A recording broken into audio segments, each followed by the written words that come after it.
Okay, anytime, lift up.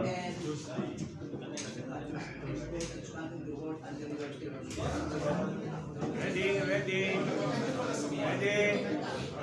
Quiet, please. Okay, quiet, please.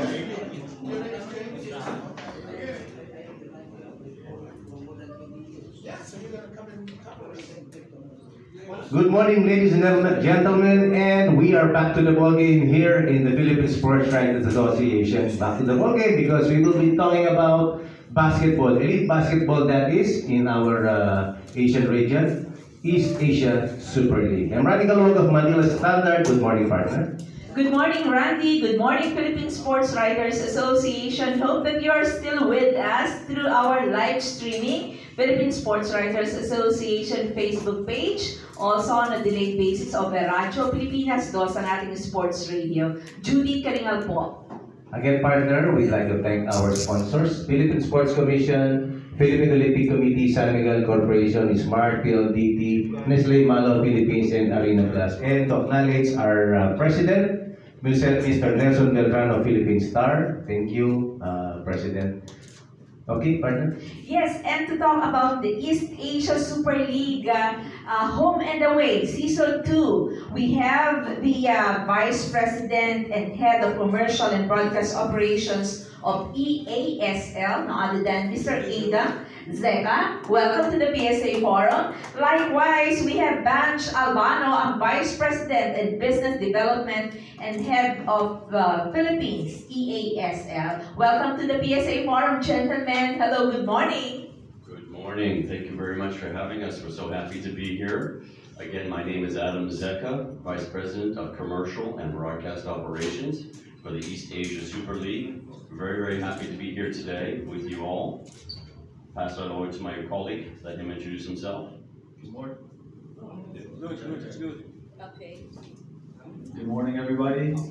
Yeah, thank you again for the Philippine Sports Writers Association for inviting us here today. We are the East Asia Super League, and we are ready to launch our season actually tomorrow at SM All of Asia Arena. As Adam said, I'm Banjo Albano, Vice President of and Head of Philippines for East Asia, the East Asia Super League. Oh yes, first Bunch and then Ada. Bunch, we are putting together the best, the champions in this part of Asia. How exciting is tomorrow's launch of this season for EASL? Well, tomorrow is going to be one big show. Again, it's going to be at SM Mall of Asia Arena. We have 2 games, so we have a doubleheader. It's the first time we will be doing this in Manila. All right, so we have the San Miguel Beermen, who will be representing the PBA, going against the Suwon KT Sonic Boom of the Korean Basketball League.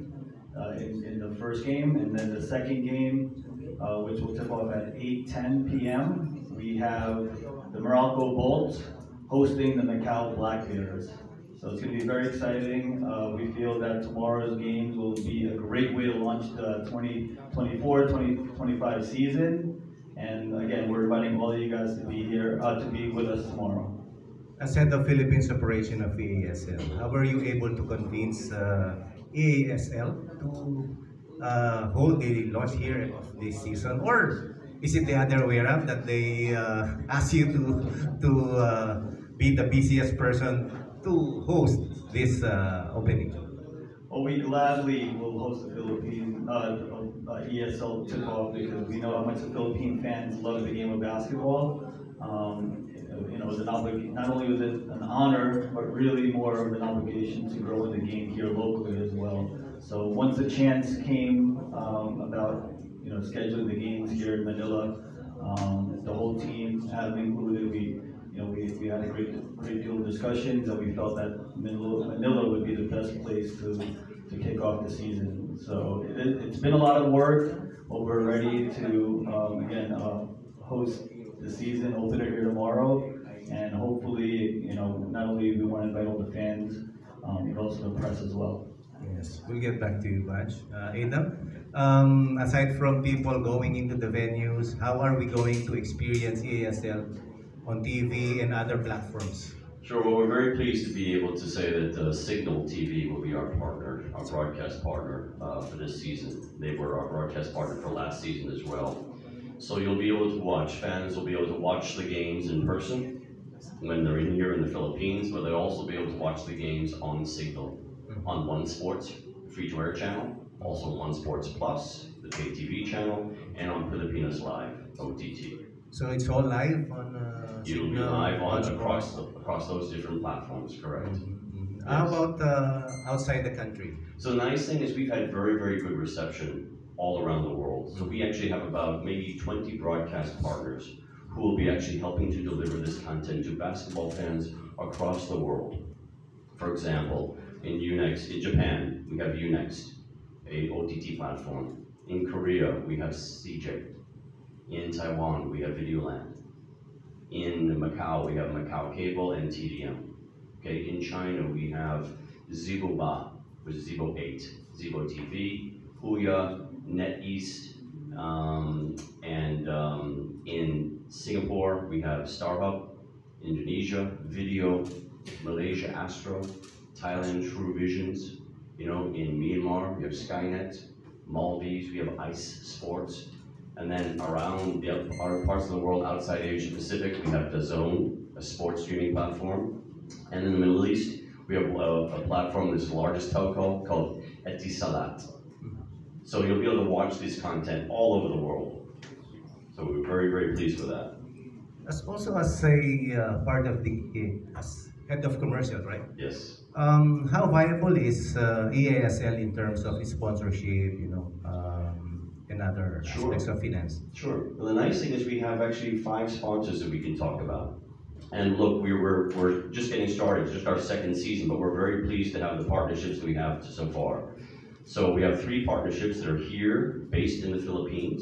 That is Seda Manila Bay Hotel, which is hosting us, which is very nice. We have the SM Mall of Asia Arena, where our games will be played.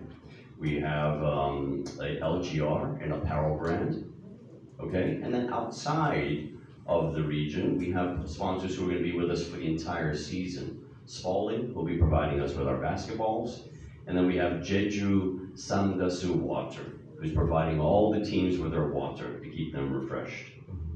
We'll have more to be announced, but we're very, very pleased with the support that has been shown so far with our sponsorships. Okay, thank you, Adam. But of course, the Philippine teams.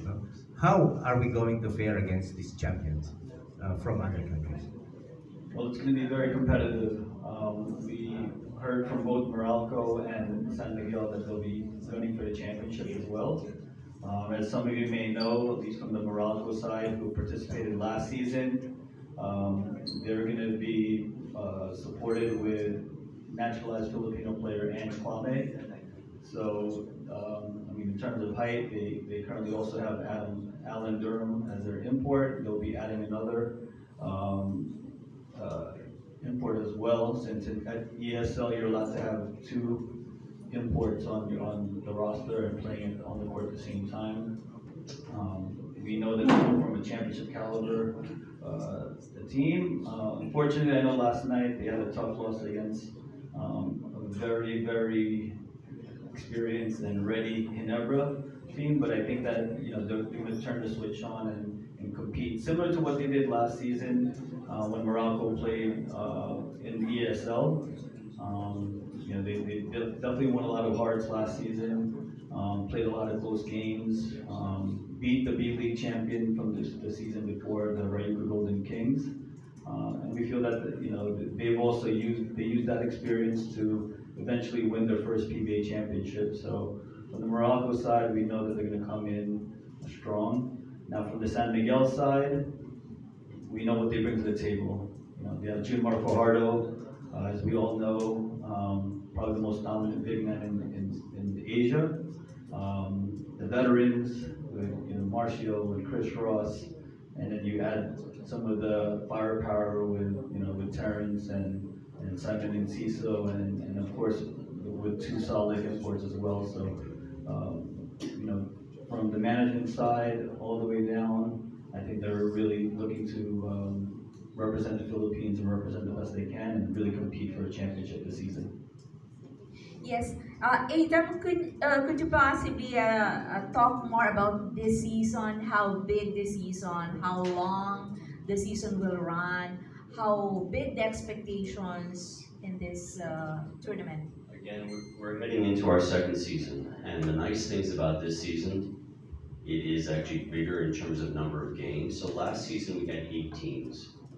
This season we have 10 teams. We've added a team in from Hong Kong and from Macau. So we'll be playing 34 games, starting with tomorrow on the 2nd of October.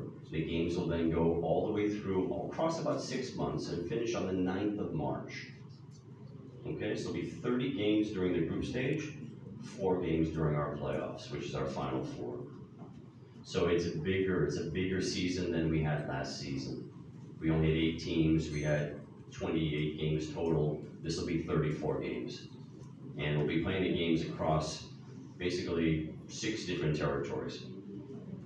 So it's nice. It's a bigger challenge for us, but we're bringing and welcoming in more teams and more fans. Good morning, guys. Ivan from Davao Philippine Kings. So let's talk about the Ange Kwame plot twist. This new rule in which all the teams will has an opportunity to get one naturalized player. What was the logic behind that, and who conceptualized it, and how did it work? Well, we've actually always had the naturalized player rule in our league. When you look at Japan and the B League, a couple of other countries around the region, they play with the naturalized player eligibility. So it was, San Miguel and Morocco decided to use that spot for naturalized players this season. So with Ange, obviously as one of the naturalized players in our Philippine national Gilas pool, they tapped him for the season. Who's going to be the naturalized player guy for San Miguel? At the moment, they don't have one.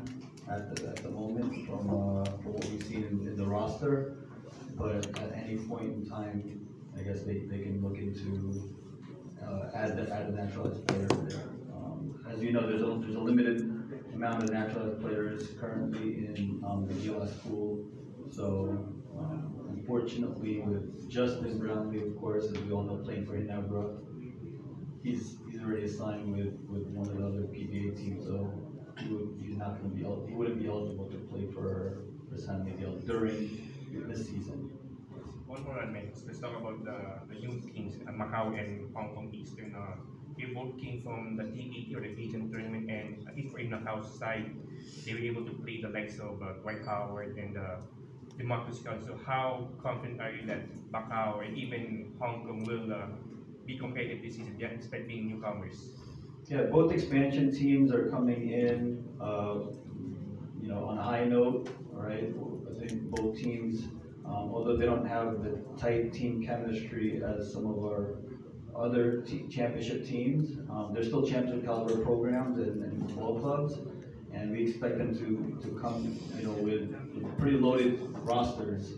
As from what we've seen, the Macau Black Bears, their center is 7'6" Sam Nagara, who I think some of you might have seen during his ABL days. If I'm not mistaken, I think he also suited up with Ala Pilipinas at one point. And then with the Hong Kong Eastern, they've been around basketball for a while, playing also in the ABL previously. A team that Christian Stan Hardinger, as most of you guys might know, started his career here in Asia through them.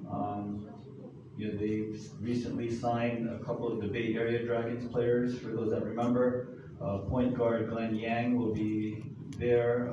Kobe Lamb will also be there. And I know that they have a couple of other players on the Eastern lineup that will make them a very, very competitive team.